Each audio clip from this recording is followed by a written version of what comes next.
मैं डॉक्टर अमृत मंजूर as a professional मैं डॉक्टर हूँ MBBS और एज अ जनरल प्रैक्टिशनर मैं कराची के अंदर प्रैक्टिस कर रही हूँ। मेरी जो इब्तदाई तालीम है वो बदीन के एक छोटे से शहर कड़न से मैंने जो है वो पूरी की। उसके बाद जो ग्रेजुएशन थी वो Liaquat medical college of health sciences Jamshoro से मैंने की और अभी मैं कराची के अंदर एज अ फैमिली फिजिशियन और जनरल प्रैक्टिशनर में जो है वो काम कर रही हूँ।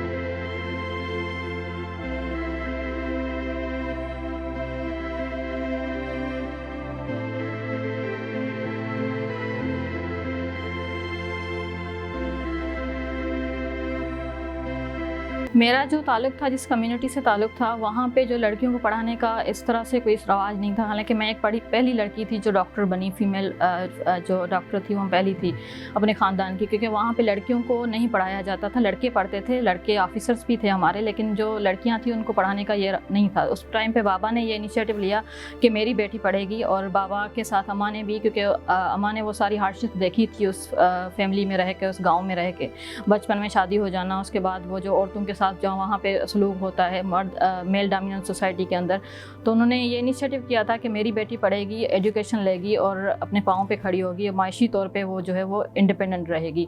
और बिल्कुल जैसे मर्द तालीम लेता है इसी तरह से वो भी एक तालीम लेके अपनी फील्ड में जो है वो कामयाब होगी। यही इनिशिएटिव था जो उन्होंने मुझे पढ़ाया और उसी के लिए उन्होंने अपना गाँव भी छोड़ा, अपना शहर भी छोड़ा और उसके लिए वो बदीन आए और मुझे वहाँ पर जो है वो एक यूनिवर्सिटी तक पढ़ाया मुझे। आज जो मैं डॉक्टर हूँ, जो भी मैंने अपनी फील्ड में काम किया, ये उन्हीं की मेहनत है जो मैं आज यहाँ पे हूँ। जो हमारी कम्युनिटी है उसके अंदर अब वैसे भी औरतों को जो है कोई इतना पढ़ाने की रवाज नहीं होता, लेकिन जो कुछ खास कम्युनिटीज़ होती हैं जहाँ पे बिल्कुल आप पेरीफ्री में चले जाएँ, वहाँ पे तो लड़की को पढ़ाना एक बहुत ज़्यादा एक हार्डशिप वाला काम है, एक बहुत एक अनोखा काम कर रहे हो। हालांकि बेसिक एजुकेशन हर मर्द और औरत दोनों का राइट होता है, लेकिन वहाँ पर इस तरह का माहौल था कि भाई अगर लड़की को पढ़ाने के लिए आप घर से निकाल रहे हो तो ये तो हमारी इज़्ज़त पे बात आ गई कि लड़की बाहर जाएगी, पढ़ेगी और जो है ये तो अपने फैसले खुद करेगी, आज़ाद ज़िंदगी गुजारेगी, हमारी बात नहीं मानेगी। एक मर्द का एक होता है कि भाई औरत जब पढ़ेगी तो वो अपना उसको शऊर आ जाएगा, फिर वो जो हम उस पर जो मुसलत कर रहे हैं वो चीज़ों के लिए वो इनकार करेगी, उस चीज़ के लिए वो बर्दाश्त नहीं करेगी जो नाइंसाफ़ी उसके साथ हो रही है।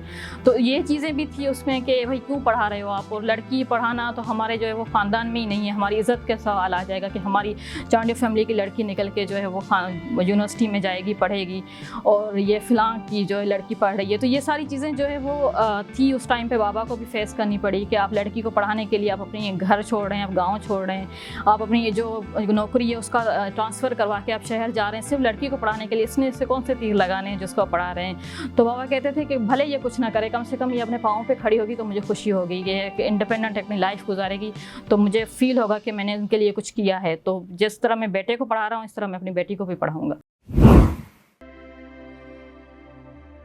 देखिए, यूनिवर्सिटी के अंदर जो लड़कियां आती हैं, ज़्यादातर जो सिंध यूनिवर्सिटी का मिसाल ले लें या लम्स का मिसाल ले लें, यहाँ की जो यूनिवर्सिटी की लड़कियां आती हैं वो हम्बल बैकग्राउंड से होती हैं, बिल्कुल मिडिल क्लास फैमिली से उनका ताल्लुक होता है। जब वो इस तरह के माहौल में आती हैं, गाँव के माहौल से निकल के शहर के माहौल में आती है जहाँ पे पूरी सिंध जमा होती है, और वहाँ पे वो लड़की इस तरह से कॉन्फिडेंट नहीं होती है कि वो अपने जो उसके साथ हरासमेंट हो रही है या मैनिपुलेशन हो रही है उसकी वो खुल के बात कर सके या उसको वो नो कर सके या अपनी फैमिली को बता सके। उसके इतना ट्रस्ट इशूज़ होते हैं फैमिली के साथ, या उसको इस तरह से पूरा एतमाद नहीं बनाया जाता उस लड़की को कि वो अपने बारे में वो चीज़ें बता सके। इस तरह से जब मैं अपनी यूनिवर्सिटी के अंदर थी तो मैंने भी ऐसा देखा। अब जैसे अब काफ़ी ऐसी जो लड़कियां होती हैं जब उनको इस तरह से हरासमेंट हो रही होती है या जेंडर डिस्क्रिमिनेशन की बात हो रही थी, जैसे मेरा एक शोबा है, मेडिकल का शोबा है, जब मैं समझती हूँ वहाँ पे हमें जो है एजुकेटेड जो है वो बैकग्राउंड मिलता है, सारे डॉक्टर्स पढ़े लिखे होते हैं, लेकिन वहीं पर भी इस तरह से होता है कि भाई एक लड़की है, इसको तो गायनी की फील्ड चूज़ करनी है, इसने यूरोलॉजी क्यों चूज़ करना है, इसने ऑर्थोपेडिक क्यों चूज़ करना है। ऑर्थोपेडिक तो प्योर मेल की फील्ड है। जैसे मैं अभी आज ऑर्थोपेडिक इमरजेंसी में जॉब करती हूँ तो मुझे बताया जाता है कि भाई आप तो गायनी में डॉक्टर क्यों जॉब नहीं कर रही, आप ऑर्थोपेडिक तो मेल डोमिनेंट सोसाइटी मतलब डॉक्टर्स होते हैं यहाँ पे, आप अर्थों में क्या कर रही हैं। तो मैं कहती हूँ डॉक्टर की कोई जेंडर नहीं होती, डॉक्टर मेल फीमेल दोनों हो सकते हैं। तो ये जो है ये हमारी औरतों को अब समझना चाहिए, सिर्फ गायनी जो है वो औरतों के लिए नहीं है, यूरोलॉजी में भी वो आएँ, जनरल सर्जरी में भी वो आएँ, ऑर्थोपेडिक में भी वो आएँ, ये सारी चीज़ें फील्ड जो है फ़ीमेल्स को भी आना चाहिए जहाँ पे कमी है फ़ीमेल्स की। तो यहाँ पे जब इनिशियल मैंने शुरू किया था प्रोफेशनल लाइफ में, जॉब के इंटरव्यू देने जाती थी, तो मुझसे एचआर में पूछा जाता था कि आप घर और फैमिली को या जॉब को कैसे जो है वो बैलेंस करेंगी। तो मैं कहती थी कि क्या यहाँ से जो मेल डॉक्टर गया था, आपने उससे भी सवाल पूछा था कि वो घर और उसको कैसे बैलेंस करेगा? तो औरत से क्यों पूछा जा रहा है कि वो घर और उसको क्यों बैलेंस करेगी? जब इकोनॉमिकली औरत जो है पार्टिसिपेट कर रही है मेल के साथ, तो उसको डोमेस्टिक भी हेल्प देनी चाहिए ना, मेल का फ़र्ज़ है उसको देना। तो दोनों को बराबर क्वेश्चन होने चाहिए, तो औरत से ये क्वेश्चन क्यों किया जाता है? बिल्कुल, मेरे डॉक्टर होने के बाद जो मेरे गांव की लड़कियां हैं वो भी स्कूल जा रही हैं, वो यूनिवर्सिटी तक पहुंची हैं, वो ग्रेजुएट हुई हैं। और मैं पहली लड़की थी जो मैं डॉक्टर बनी, तो उनके लिए रास्ते खुले कि एक रोल मॉडल बनी है। भाई ठीक है, हाँ, लड़की पढ़ी है, आज डॉक्टर है, तो उसको देख के बाकी जो पेरेंट्स हैं वो अपनी बेटियों को पढ़ा रहे हैं। और जब मैं बात करती हूँ फीमेल्स के हुकूक़ के बारे में, तो उनको देख के वो लड़कियाँ काफ़ी इंस्पायर होती हैं, मुझसे मतलब पूछने आती हैं कि हमारे ये मसाइल हैं, उनसे डिस्कस करती हैं अपने। तो ये एक बिल्कुल है, इसमें जो है वो औरतों को सपोर्ट मिलती है जब एक औरत आके उनकी फील्ड में उनकी बातें समझती है, उनके बारे में बात करती है, उनके जो मसाइल हैं जो कोई समझने के लिए तैयार नहीं है, कोई सुनने के लिए तैयार नहीं है, उनके बारे में जब बात होती है तो वो बिल्कुल जो है कंफर्ट जोन फील करती हैं एक औरत के साथ डिस्कस करने में। अच्छा, जो मेरा माहौल था, गांव का माहौल था, वहाँ पे जब मैं देखती थी, अब एक तो जब पता चलता था कि माँ के पेट में बेटी होने वाली है, अल्ट्रासाउंड, पहले तो अल्ट्रासाउंड होते ही नहीं थे, लेकिन अगर इन केस अगर पता चल गया लड़की होने वाली है, तो उस मदर के साथ ट्रीटमेंट ही अलग हो जाता था, घर के इन-लॉज का या उसके फादर का, इवन के भाई लड़की होने वाली। जब लड़का होने वाला है तो उसका ट्रीटमेंट अलग दिया जाता है उस औरत को, उसकी जो बेसिक हेल्थ है वो कंप्रोमाइज़ हो जाती है, पता चल जाए कि लड़की होने वाली है। अब या जो उसकी इनिशियल जो खुशी होती है लड़की पैदा होने की, हम वही कंप्रोमाइज़ कर देते हैं। जब वो पैदा होती है तो उसके जो इनिशियल जो उसकी एजुकेशन है, हम उस पर कंप्रोमाइज़ करते हैं। अगर फादर अफोर्ड कर सकता है बेटा या बेटी की एजुकेशन, तो वो करेगा कि बेटे को मैं अच्छा पढ़ाऊँ, बेटी को तो चले जाना है आगे, दूसरे घर चले जाना है, तो उसको पढ़ाने की ज़रूरत ही नहीं है। तो उस पर उसके बाद से वो जो है वो उसमें आती है जो अर्ली जो उसके होती है, जैसे हार्मोनल इश्यूज़ होते हैं, उसमें वो डिस्कस नहीं कर पाती अपने फैमिली के बारे में।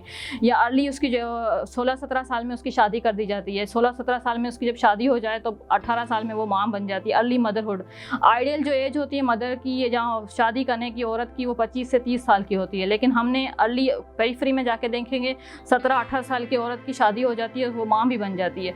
अब उसके जो इनिशियली जो उसके हार्मोनल इश्यूज़ होते हैं, या उसके जब वो इनिशियली कंसीव कर रही होती है तो उसका कोई ऐसा एंटीनेटल चेकअप नहीं होता। उसके जो है वो जैसे हार्मोनल इश्यूज़ हैं या आयरन डेफिशिएंसी है, जो बच्चा कंसीव करने से 3 माह पहले उसको फोलिक एसिड की लेना ज़रूरी है मदर को, वो नहीं ले पाती है, उसको पता ही नहीं जाता, उसको पता ही नहीं होता, कंट्रासेप्शन के बारे में उसको पता नहीं होता, उसको अब्यूज़ के बारे में पता नहीं होता। ये सारी चीज़ें जब वो फेस करती है औरत, तो ये मैं देखती थी गाँव की औरतों के ये सारे मसाइल देखती थी। और उसके बाद जो अदब था, लिटरेचर था, वो जब मैंने पढ़ा, जैसे मंटू को पढ़ा मैंने, अस्मा चुगताई को पढ़ा, ये सारी चीज़ें ये हमारी फेमिनाइन औरतें थी, फेमिनिस्ट आवाज़ थी जिनके बारे में मैंने पढ़ा। तो मुझे लगा कि यार हम क्यों नहीं बात कर सकते, हमें भी तो बात करनी चाहिए। और इसी के जब हम बात करेंगे तभी ये मसलों के हल निकलेंगे। आज यूरोप की औरत ने जब बात की, और यूरोप की औरत शुरू से तो जो है वो आज़ाद नहीं थी, उसने भी अपनी आज़ादी हासिल करने के लिए उसने भी जदोजहद की है। तो आज की औरत यहाँ पे जब वो औरत मार्च करती है या रोडों पे आती है, तो उसको एक बैकलैश आता है कि ये औरतें रोडों पे खड़ी हुई हैं, ये जो है वो औरत मर्द के साथ नफरत नहीं कर रही है, मर्द अपना हुकूक मांग रही हैं। ये भी चाहती हैं कि मर्द के बराबर का हुकूक हमें भी मिले, हम भी जो है एज ए मर्द की तरह ट्रीट हों, हम भी एक बराबर के इंसान हैं और बराबर का हुकूक हमें भी मिलना चाहिए। और बेसिक राइट, बेसिक हेल्थ हर औरत का हक है जो उसको मिलना चाहिए, जिस पे बात होनी चाहिए। उनका मेन अहम जो मसला है उसकी एजुकेशन है, बेसिक एजुकेशन है। बेसिक एजुकेशन कम से कम उसको ग्रेजुएट होना चाहिए। ग्रेजुएशन के बाद उसको नौकरी है, उसका जब तक वो मायशी तौर पे इंडिपेंडेंट नहीं होगी तब तक उसका कोई भी मसले का हल नहीं होगा। जब तक वो मर्द से जो है वो डिपेंडेंट रहेगी मायशी तौर पे, वो कभी भी अपना कोई भी हुकूक नहीं ले पाएगी। अब ये मास्टर और स्लेव का रिलेशनशिप रहेगा, ये हमेशा रहेगा। अगर औरत को मायशी तौर पर इंडिपेंडेंट होना है तो उसको ज़ाहिरी बात है अपनी एजुकेशन पूरी करनी होगी। एजुकेशन के साथ उसके जो बेसिक हेल्थ जो है, जैसे औरत जो है वो डिफरेंट स्टेजेस से गुजरती है। उसकी जो अर्ली जो एजुकेशन है, उसके बाद उसकी जो शादी के जो मसाइल हैं, जो कंट्रासेप्शन के मसाइल हैं, या उसके जो हेल्थ के इश्यूज़ हैं, हेल्थ के बाद उसके जो अपना मोनोपाज में आती है, मोनोपाज के बाद उसकी जो स्क्रीनिंग्स हैं, for example breast cancer screening है, ओवरी कैंसर स्क्रीनिंग है, या सर्वाइकल कैंसर है, उसके बारे में डिस्कशन होना चाहिए। हमारे पास मोर्टेलिटी, मैटरनल मोर्टेलिटी रेट बहुत ज़्यादा है। लाइक हर औरत जो हर 10 लाख पे 186 जो है औरतें मर रही हैं। किस वजह से मर रही हैं? क्योंकि उनका जब एक साल के बाद दूसरा बच्चा पैदा हो जाएगा, बच्चे के बीच गैप बहुत कम रख रहे हैं आप, तो उसमें हाई जब खून की कमी की वजह से औरत जो है ज़्यादा ब्लीडिंग की वजह से उसकी डेथ हो रही है, या जो बच्चा पैदा कर रही है उसको इतनी डाइटरी डेफिशिएंसी है कि जो बच्चा पैदा हो रहा है वो उसका जो है वो मेंटल रिटार्डेशन में जा रहा है। तो ये सारी चीज़ें बेसिक राइट हैं ये औरत के, जिसके बारे में औरत को पता होना चाहिए कि उसको एक बच्चे के बाद कितना गैप रखना है, उसको अपनी हेल्थ के बारे में क्या क्या अवेयरनेस से जो होना चाहिए, कौन से हुकूक हैं जिसके बारे में उसको पता होना चाहिए, जो कहाँ पे वो मैनिपुलेट ना हो, कहाँ पे वो हरास ना हो, जिसके बारे में वो बात कर सके। ये सारे उसके बेसिक राइट्स हैं जो औरत को मिलने चाहिए एज ए इंसान। जब लड़की पैदा होती है तो सबसे पहले तो उसको जो मर्द जो उसका ज़िंदगी में आता है वो उसका बाप है। अगर बाप की सपोर्ट ना हो बेटी को, तो बेटी ज़ाहिर बात है कुछ नहीं कर सकती ज़िंदगी में। जैसे मैंने अपनी लाइफ का अगर मिसाल लूँ तो मेरे जो सबसे पहली जो सपोर्ट थी वो मेरे बाबा थे। अगर वो मेरे लिए इनिशिएटिव नहीं लेते तो आज शायद मैं आज यहाँ पर बैठी ना होती, बात नहीं कर रही होती, मैं इतना जो डॉक्टर नहीं बन पाती, एक आम लड़की एक घर संभाल रही होती। तो अब अगर फॉर एग्जाम्पल उसमें जब यूनिवर्सिटी में भी जाती है लड़की या ग्रेजुएट भी कर रही है, वहाँ पर जो उसके मसाइल हो रहे हैं, तो सबसे पहले वो उसके जो फैमिली होती है, फर्स्ट कम फैमिली होती है, फर्स्ट फैमिली को उसको बताना चाहिए जो उसको फील हो रहा है। उस पर आपको अपनी बच्ची पे टेस्ट करना है, उसको बताना है जो उसके मसाइल हो रहे हैं कि हम तुम्हारे साथ हैं, जो भी मसला है आप हमें बता सकती हैं आके। और दूसरी बात है, जब आफ्टर मैरिज भी फीमेल इतनी जो है वो उसको इतना माशी तौर पे उसने इंडिपेंडेंट करना है पेरेंट्स ने कि आगे चल के भी उसको अगर भी मसाइल हो तो वो उसको मुँह दे सके, या उसको आप पेरेंट्स इस तरह से सपोर्ट करें कि कोई सी ज़िंदगी में इस तरह के इश्यूज़ आते हैं शादी के बाद भी, तो उसको भी वो पेरेंट्स जो है वो सपोर्ट कर सकते हैं।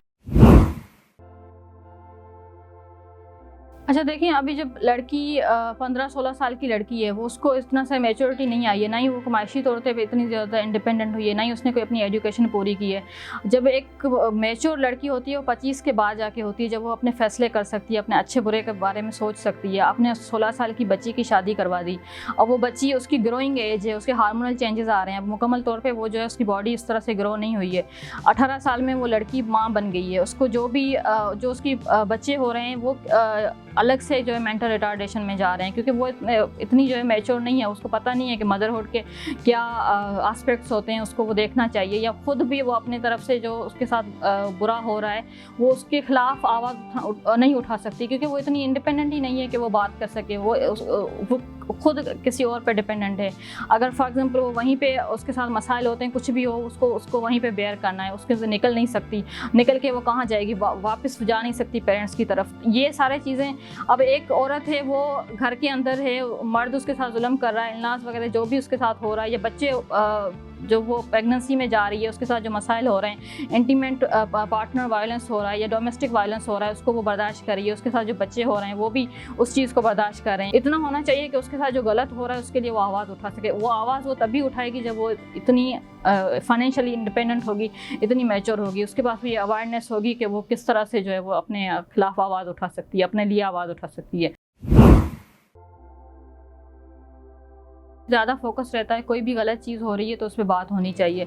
और इसके लिए मुझे जो है वो बहुत ज़्यादा मुखालिफत भी सहनी पड़ी अपनी, मतलब जो मेरे अपने फ्रेंड्स थे या अपने जो फ्रेंड सर्कल था वो मुझे पर्सनली मैसेज करके भी बोलते हैं तुम इसके बारे में क्यों बात कर रही हो। वो एक टैबू समझते हैं कि लड़की के बारे में, लड़की के पर्सनल बात करना, डोमेस्टिक वायलेंस के बारे में बात करना, रेप के बारे में बात करना, या जो हरासमेंट औरतें फेस कर रही हैं इसके बारे में बात करने के लिए वो एक टैबू समझते हैं। ये बात नहीं होनी चाहिए।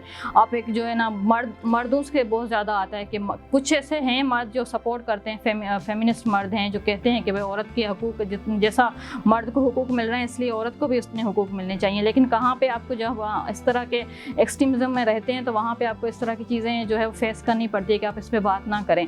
लेकिन ये है कि हमें बात करनी होगी, कोई मतलब किसी एक को तो बात करनी होगी। और वो बहुत ज़्यादा अच्छे लोग हैं वहाँ पे सोशल मीडिया पे जो ये इस तरफ बातें कर रहे हैं कि बात होनी चाहिए, जो गलत हो रहा है गलत को गलत और सही को सही बोलना चाहिए। और ख़ास करके औरतों के जो राइट्स हैं उनके बारे में बात होनी चाहिए, उनकी जो बेसिक कम से कम उनकी बेसिक एजुकेशन के बारे में आप बात करें, उनको माशी जो है इंडिपेंडेंट की बात करें आप, उनके खिलाफ जो हरासमेंट हो रही है, या आप हम जैसे किसी लड़की का रेप हो गया तो हम विक्टिम ब्लेमिंग करते हैं कि इसकी कसूर होगा जिसकी वजह से इसके साथ ये हुआ है।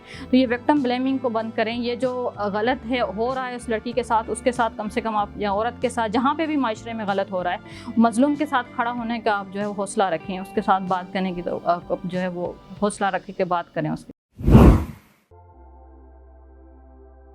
अभी जो बदीन के अंदर जो हमारी है वो बाबा के नाम पे एक एकेडमी चल रही है जिसमें हम जो है फ्री एजुकेशन दे रहे हैं। हमारा वो ज़्यादा बेसिस जो है वो फीमेल्स एजुकेशन के ऊपर है, और एकेडमी है वहाँ पे कमीशंस की तैयारी करवाई जाती है। CSS ज़्यादातर जो लड़कियाँ CSS करना चाहती हैं उनकी फ्री में वहाँ पे क्लासेस वगैरह होते हैं। तो वो उसका मिशन है बाबा का, वो हमने उसको लेके चलना है। बाबा एक एजुकेशनलिस्ट थे, उसने हाई स्कूल में बैठ के लड़कियों की तालीम या जो वहाँ की तालीम के लिए उन्होंने काम किया, वो काम में जो है कंटिन्यू करना चाहते हैं हम अपने खिते के लिए। कम से कम वो जो इतने प्रिविलेज नहीं हैं बदीन के लोग या कढ़न के लोग, इतने प्रिविलेज नहीं है, उनको इतने बेसिक फैसिलिटीज़ नहीं है एजुकेशन की, तो उनके लिए अगर हम यहाँ के अगर कोई CSS ऑफिसर वहाँ जाके लेक्चर देता है तो उनको एक अलग गाइडेंस मिलती है। वो गाइडेंस उनको यहाँ पे कराची के स्टूडेंट को मिल सकती है लेकिन बदीन वाले को वहाँ पे नहीं मिल सकती, जो हम उसको प्रोवाइड कर रहे हैं। तो बेसिकली ये एक चीज़ है, इसको हम लेके जा रहे हैं। एजुकेशन हमारा है, उसके बाद अगला जो प्लान है वो हेल्थ है। हेल्थ के लिए हम करेंगे कि हेल्थ की जो कम से कम औरतों को जो उनका OPD के अंदर जो मेरे पास फीमेल्स आती हैं वो अपने मसाइल बताती हैं, तो वो एक दबी हुई औरतें हैं, वो अपने खुल के अपने मसाइल नहीं बता पाती। अक्सर औरतें आती हैं वो कहती हैं मिसेस फ़िलाँ या डॉक्टर ऑफ फ़िलाँ, तो मैं कहती हूँ आपका अपना नाम क्या है?